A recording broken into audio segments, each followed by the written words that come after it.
Hello and welcome back to the Cine Club podcast. I'm your new host Ben, and I'm joined by podcast regulars Billy, Matthew, and Rhys.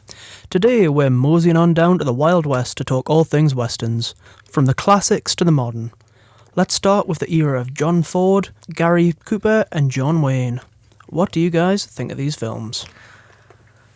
Oh, well, I'm not very well versed in this topic of westerns in this era. The classic ones, mostly black and white ones, that kind of era. Yeah.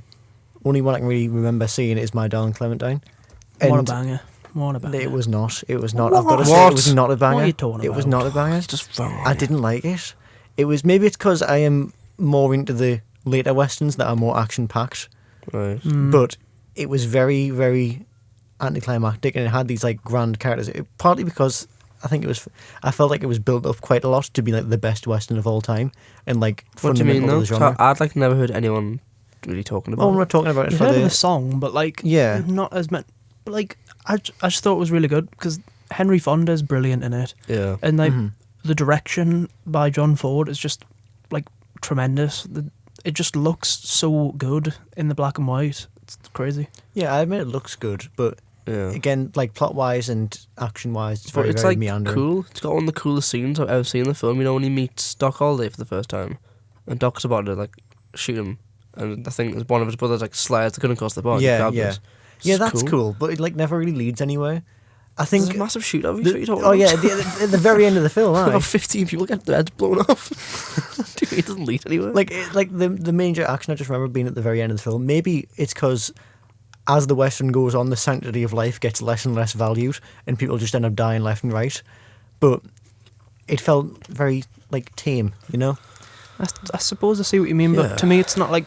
To me, westerns aren't meant to be action packed. Like one we'll get onto later, which is the same story, Tombstone. I wouldn't really call that action packed, apart from like sparse moments. It's more like the characters and the experience of living in the Wild West that the stories focus on, and that's what My Darling Clementine was. It was Wyatt Earp trying to preserve law and order against like insurmountable odds.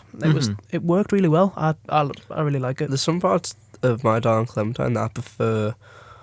Maybe I prefer over Tombstone. I have to go back and rewatch it. Like I think I prefer the sort of dynamic between Wyatt Earp and Doc Holliday a bit more in My Darling Clementine.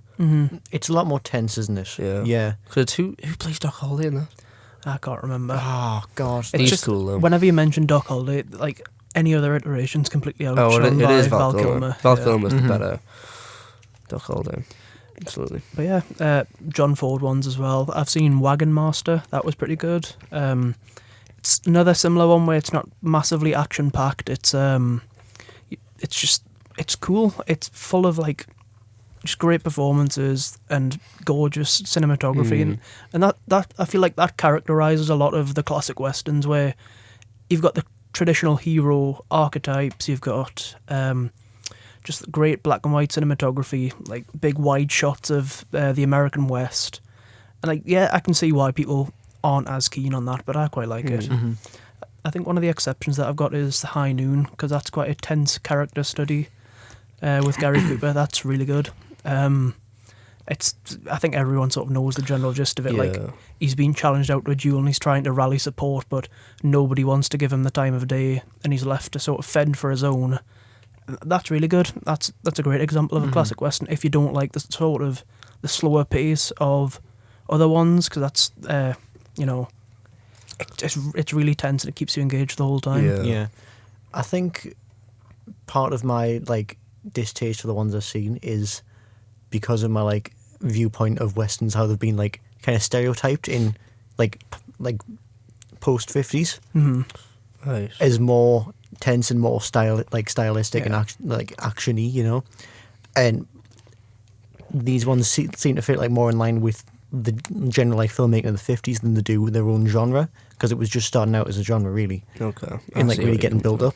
Like they had to establish the tropes first, and then they get built upon in later iterations of it. Yeah. See, I would disagree, because the reason that the later westerns are so much more tense and action packed is because they were trying to reinvent what the classic formula was for a newer generation. So like it's the expectations around, I don't know, the spaghetti westerns or anything past I would say probably 70s, going on into 80s. I feel like that's why you've got those expectations, because what we're so used to now in the Westerns is a reinvention of what the Western used to be. Yeah.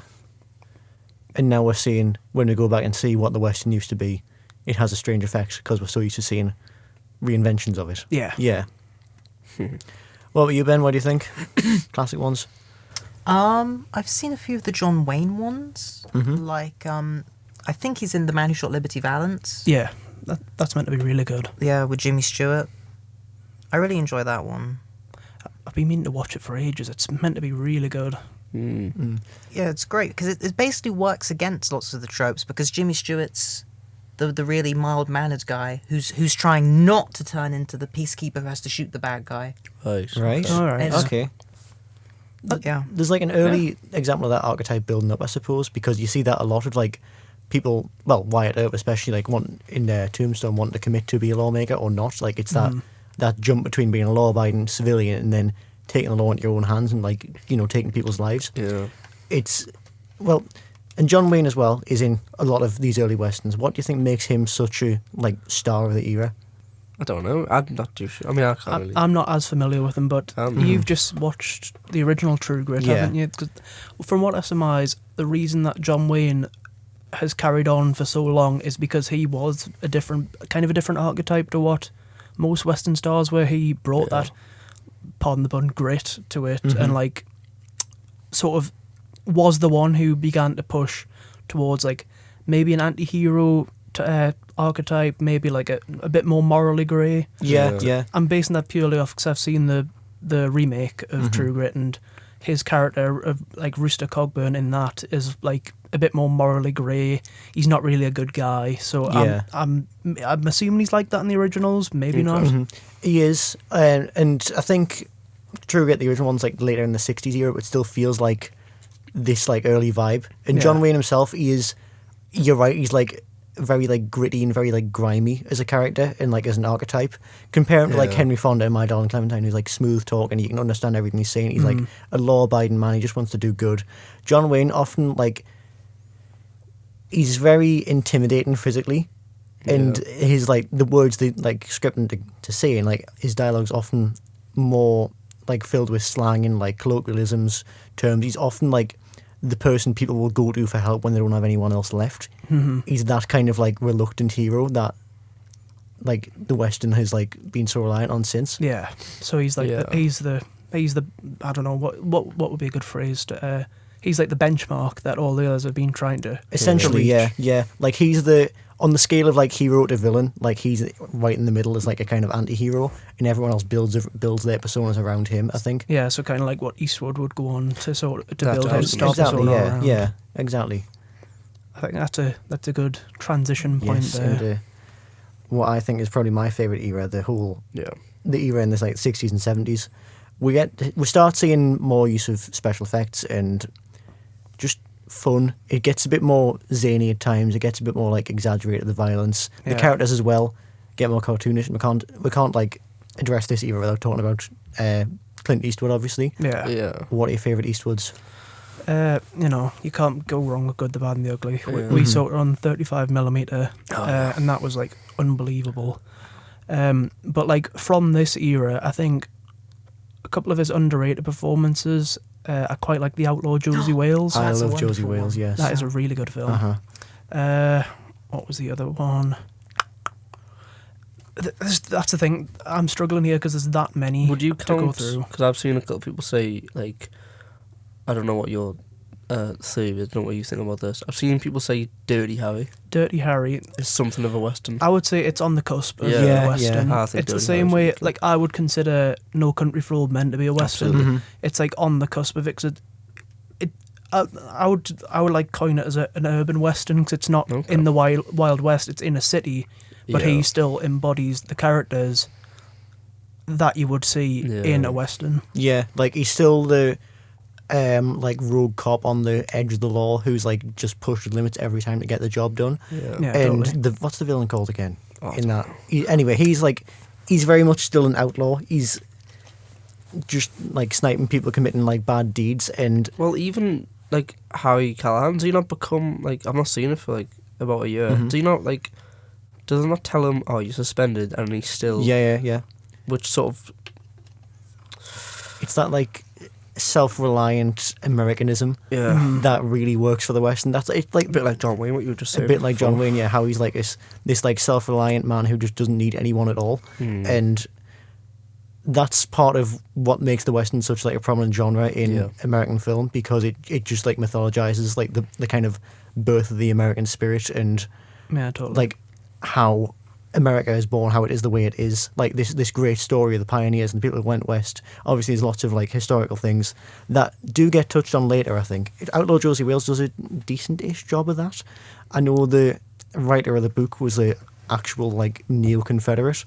Oh, yeah, that's a long story for another day, but that it's, you do see the Native Americans a lot in that. There's different like aspects of them, but although Josie does not like treat them very well, you see different aspects of life. In the Civil War, some that always address. Yeah, I find it very yeah. interesting how Josie Wales is supposed to be like a sympathetic character, despite being a Confederate. a Confederate like raider. You know, Yeah. like he is probably not a very nice man. Yeah. But it paints the Union the same as the Confederacy, that one, which is what makes it such like a weird outlier.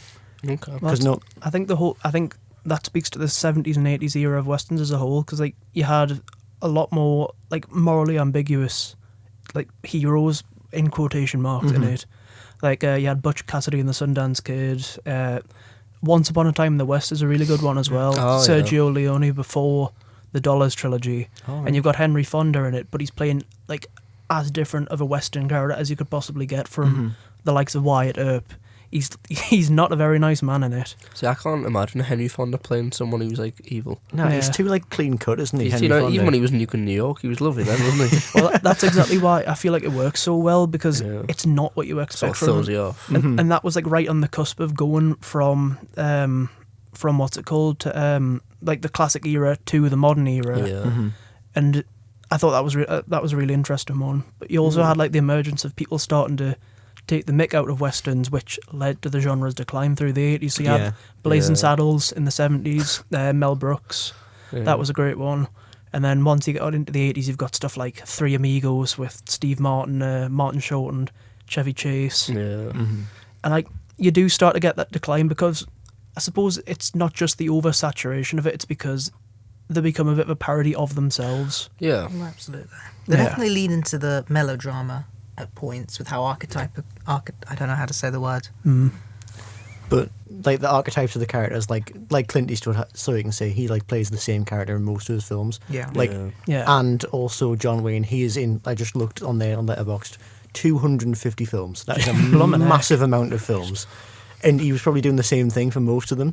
It's like it's such a formulaic like genre if you're Yeah. not trying, Yeah. and I think that's probably why people got sick of it. And like when you see so many, it like becomes ingrained in your brain that you've got to start like taking the mick out of it. Well, the same sort of thing happens to Eastwood, because he's like playing basically the exact same character in most films. He's like a man of few words, a man who like doesn't have many moral scruples, and like that just he keeps going on and on in that until you sort of get to a few of the later ones where he's stepping into the director's chair and he's switching things up a little bit. That's the thing. I think he would have become like just a complete. I think it would have become like sort of the Clint Eastwood parodies of he's like you're saying he's the same in every film. I felt that would have kept going if he hadn't sort of directing films Yeah. and starring other films like The Mule, $1 Million Baby, and Gran Torino. Yeah. I feel like they sort of like they're, at least to me, They feel like westerns. they feel like westerns, but at the same time they're different enough so Clint Eastwood isn't just It isn't just Clint Eastwood. isn't just Clint Like, Eastwood. there's aspects of them there. I did my essay on this last year about how like his star persona evolved, and I saw it as like I say, he plays the same character in every film, Yeah. and I like to see it as, for a long time fan or like a dedicated fan of Clint Eastwood, you get to see his star persona evolve and tell a different story. Because in his early roles, he's very, very like he's a hugely violent person. If you want to do a kill count on Clint Eastwood's films, you can. It's probably in the thousands.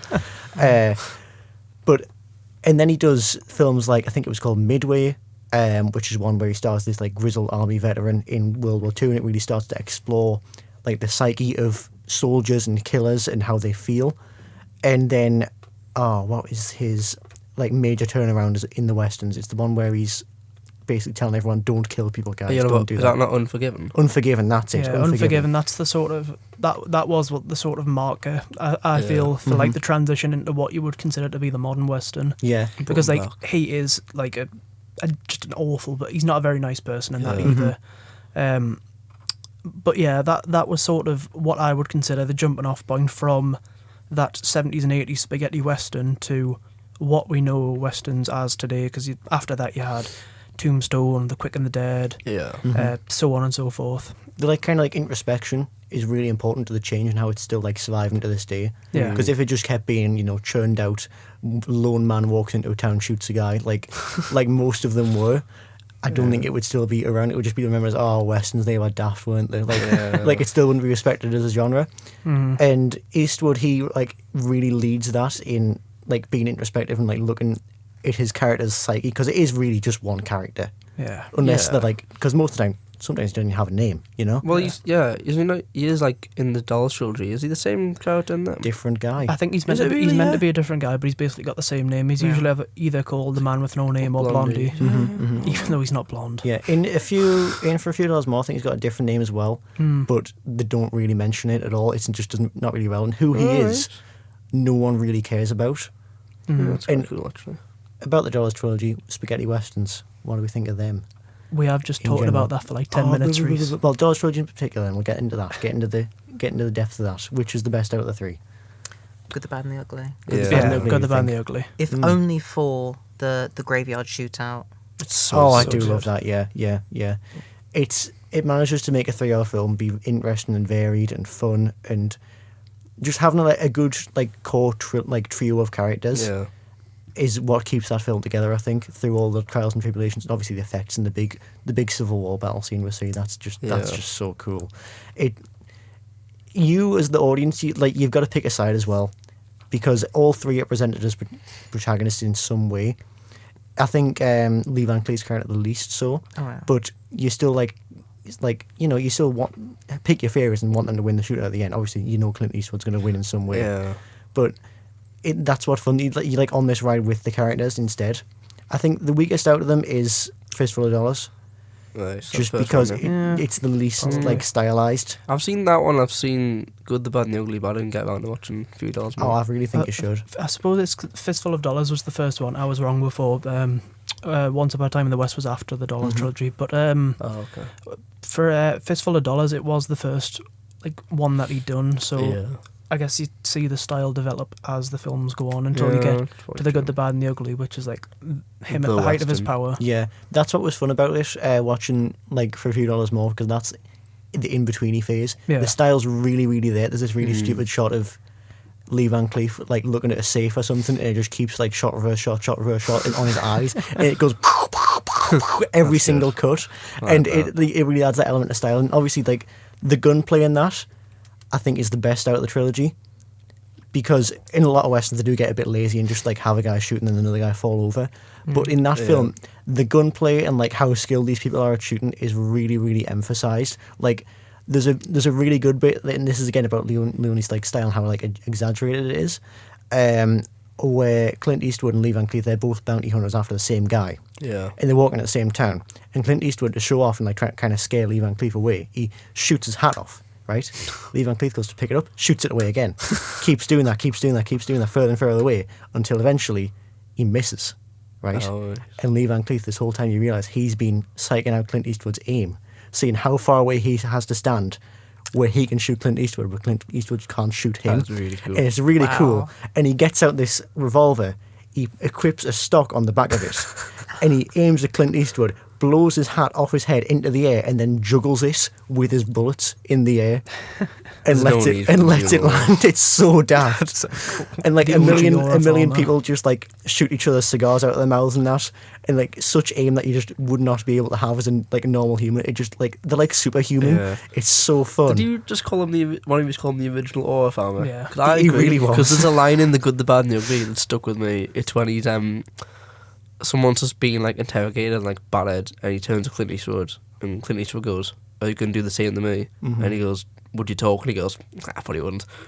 I think like he got some really cool lines in that film as well. Yeah, that's what the Funerals more is a lot of the time. It's a lot of them like psyching each other out. There's another bit where Lee Van Cleef like lights a match on another guy's shoulder and then lights his pipe with it, and he's just like psyching out, going, "Go on, you know you want to shoot us, don't you? You know I'm going to beat you." It's so fun. That like I think that's the peak of the stylish Western. Yeah. As opposed to like the more realist ones we see from a lot of like other directors and other like stars.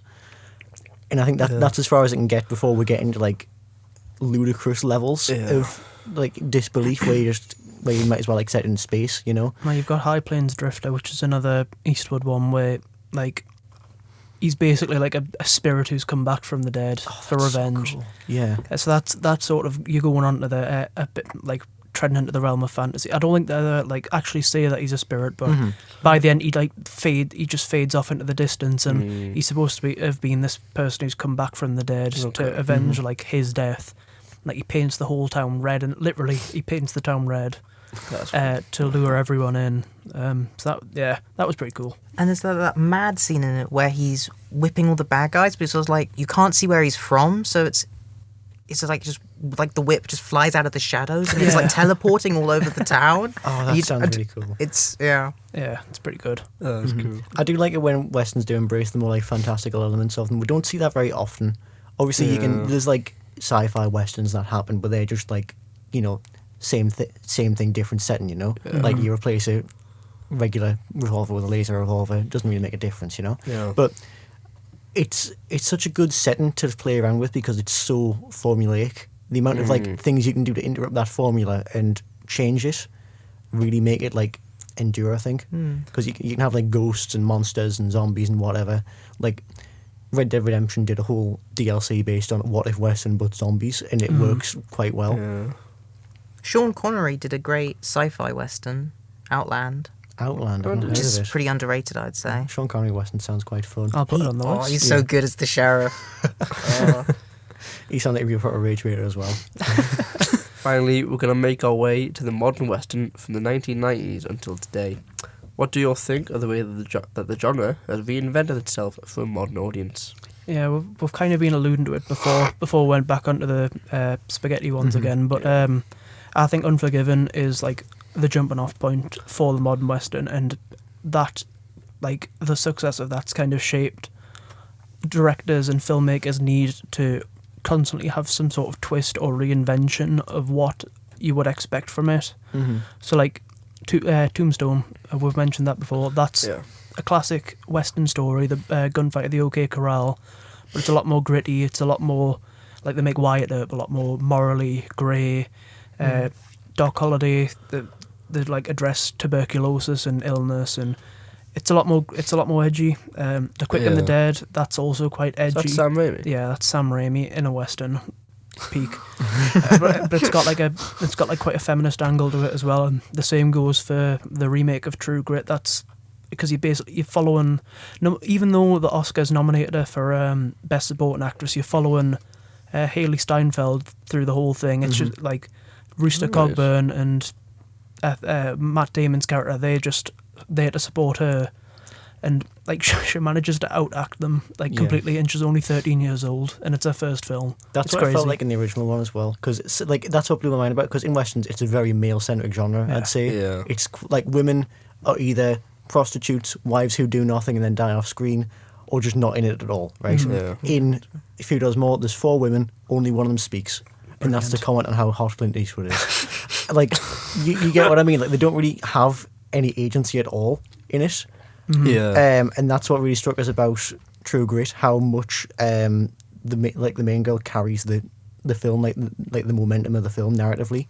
And it made it really fun. And that I think that was an early bit of introspection from them, but that certainly does like expand in the 90s and the later ones. Yeah, that's why I like Quick and the Dead so much, because it's unusual to have a female lead in a Western, but you've got Sharon Stone in that. Like, it's just really good.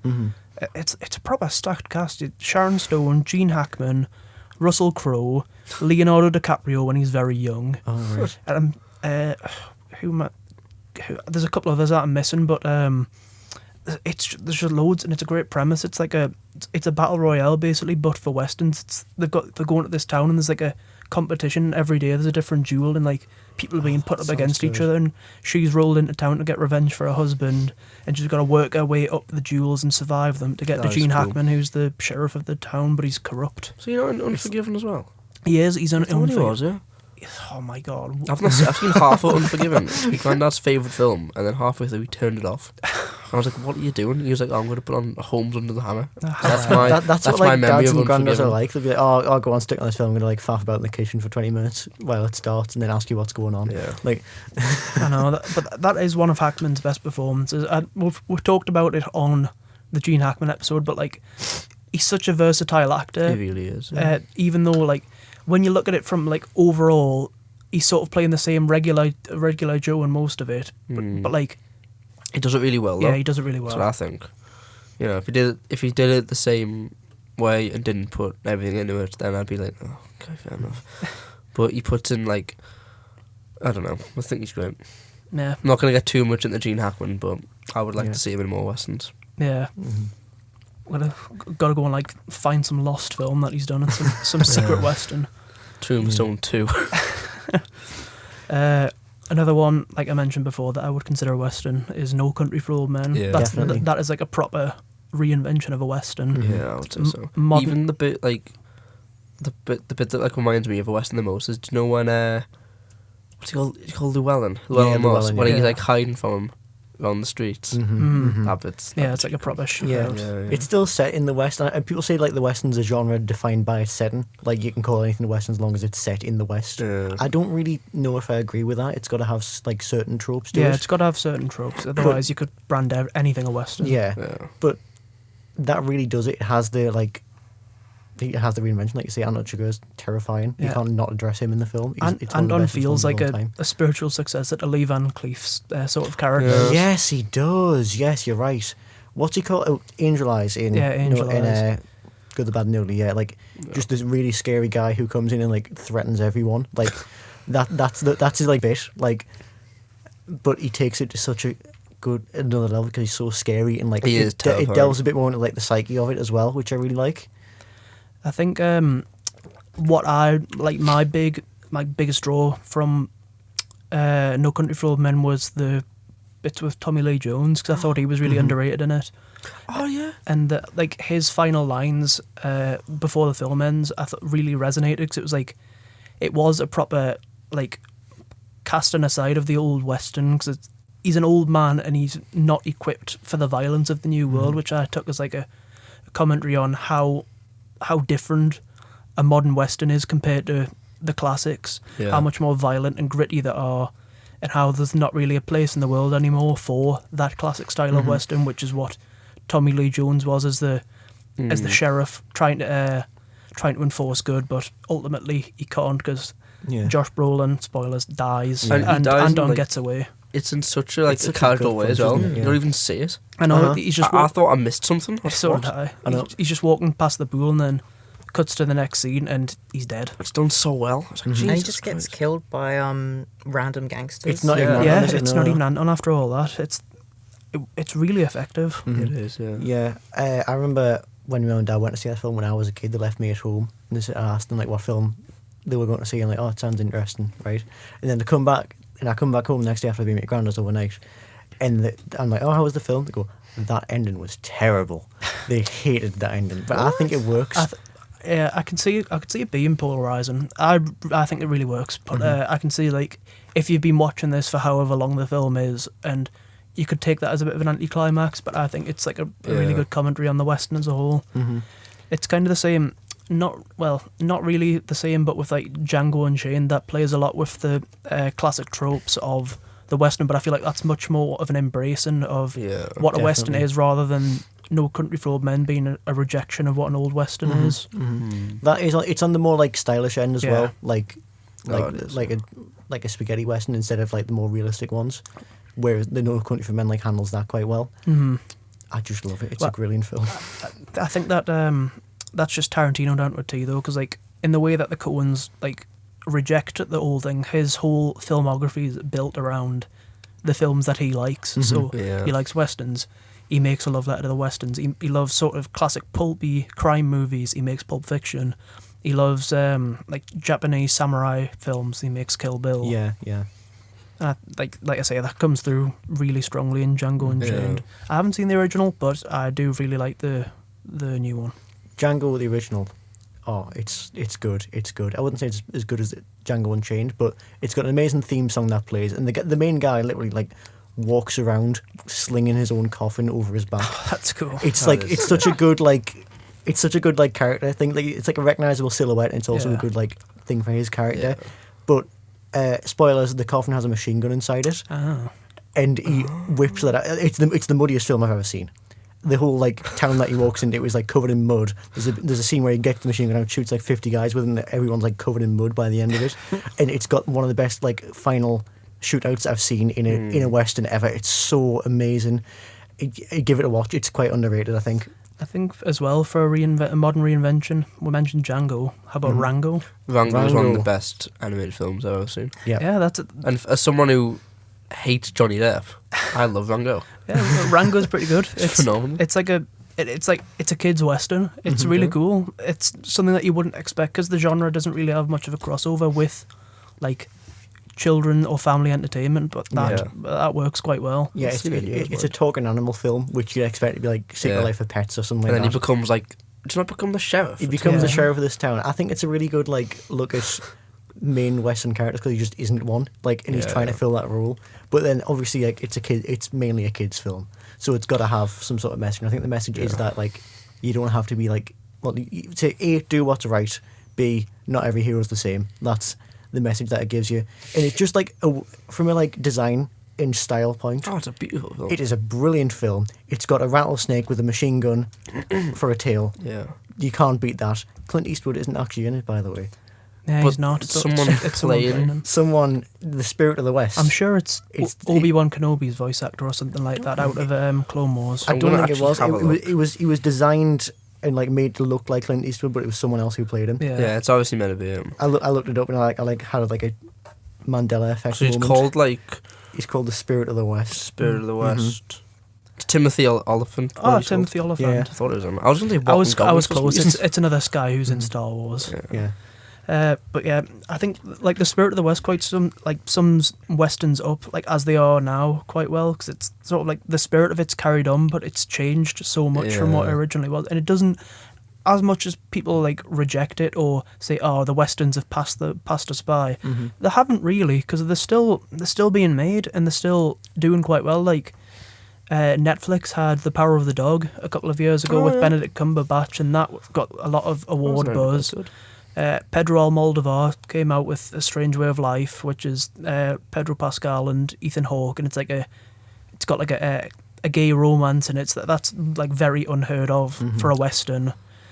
It's like people tend to put westerns in a box and say, oh yeah, this is what a western is, this is how you act, but it's a really, like you were sort of saying before with like the Undead Nightmare from Red Dead, it's a proper versatile genre. It's cowboys and it's the Wild West, but there's so much that you can do with that. The possibilities really are kind of endless. It's only a western is what you make it, I think. Yeah. If you only watch the very, very classic formulaic ones, then you're not going to get anything else out of it. But if you think deeper, if you look deeper at the ones that are more introspective, more fun, more out there, then you will get more out of the genre, I think. Because it's such a classic. It feels like a fairy tale almost. In how classic the formula is. You have like a very outwardly heroic character and a very easy like villain. Well, that's what it is. It's American mythology. Exactly. In the same way that like Hercules or like Homer's Odyssey and all that, it's like Greek mythology. All the stories of Rome. This is the American mythology, the Wild West. It is. It's like the creation myth, I think. It's good at that, and the introspection like gets into that as well because we see a lot more of like. We see a lot more diverse culture in new westerns as well. We see a lot more Asian people. We see a lot more black people, Native Americans, like the people who were there, who did help construct the West and were like players in the game. Yeah. But were just kind of overlooked because of, well, the films. The films really rewrote history, I think. Well, history is written by the victors, and the Americans certainly were the victors in that situation. Yeah. Like but I really like just how diverse of a setting the Western can be, because in Tombstone as well, there is like a Chinese opium den, and that's like diversity in the setting, even though it's in a negative way. Yeah, it's still there. I think a couple of others, like when you've mentioned diversity, it's come back to us. A couple of others that I would like consider westerns, even if like most other people wouldn't. Sinners this year felt very Western. It's like it's past that era, but just because it's the American South, and you've got the Native American bounty hunters who come after the vampires and so on. I thought that had a lot of Western spirit to it, and the same with Prey, which came out a few years ago, the Predator film. That was really cool because it had a Native American lead, and it proper utilised the environment well, which a Western Predator is always something that I've wanted, and like the whole time period thing was really cool, but we'll get more into that I think in the Predator episode, but that was a really cool reinvention of the Western, and I think that's like a good sort of end point, that the Western will always live on as people's interpretations of it, like you were saying before. It's what you make of it. I think that's all the gunfights and cowboys we've got time for today. Make sure to check out our Instagram, TikTok and Facebook pages for more Cine Club podcast content and updates. As always, this episode was recorded and produced by us, the Sunderland University students, as well as being engineered and edited by Emily Main. A special thanks goes out to Steve Cannon, Barbara Sadler and Richard Berry. A reminder that our 4 outlaws this week have consisted of me, Billy, me, Ben, me, Matthew, and me, Rhys. This has been a Cine Club production for Spark. Thanks for listening.